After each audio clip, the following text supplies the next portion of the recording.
Realme GT60 advertise করছে যে 6000 nits brightness, সব থেকে উজ্জ্বল স্ক্রিনের phone.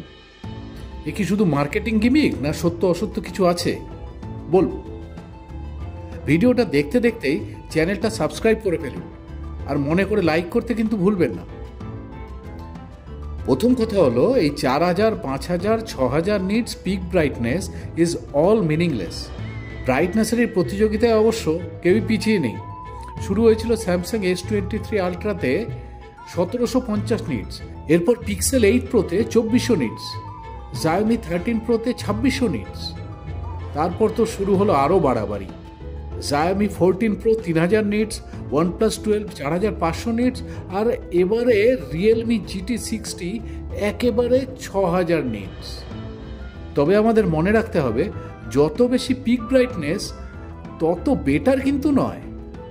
Local peak brightness 6000 nits তখনই পাওয়া যাবে যখন ছোট্ট স্ক্রিন এরিয়া জ্বলে থাকবে। একটা এক্সাম্পল দেখাচ্ছি।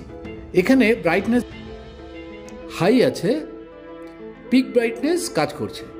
একটা প্রাকৃতিক এক্সাম্পল হলো একটা রাতের আকাশে অন্ধকারে শুধু চাঁদ আর তারা।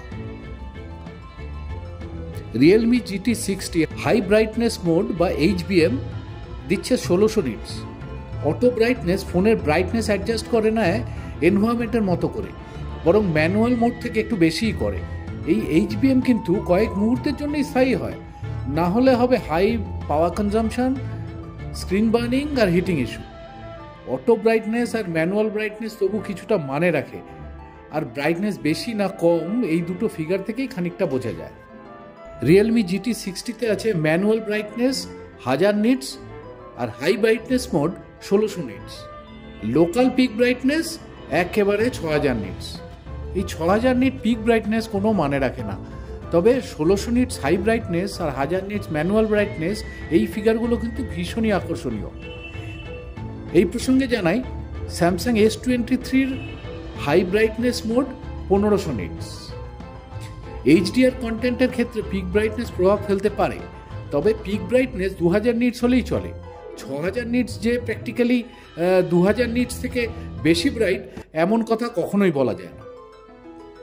রিয়েলমি GT কিনুন অবশ্যই এক দারুণ ব্রাইট স্ক্রিনের জন্যে, তবে পিক নয়, ম্যানুয়াল আর হাই ব্রাইটনেস মোডের অসামান্য ব্রাইটনেসের জন্যে।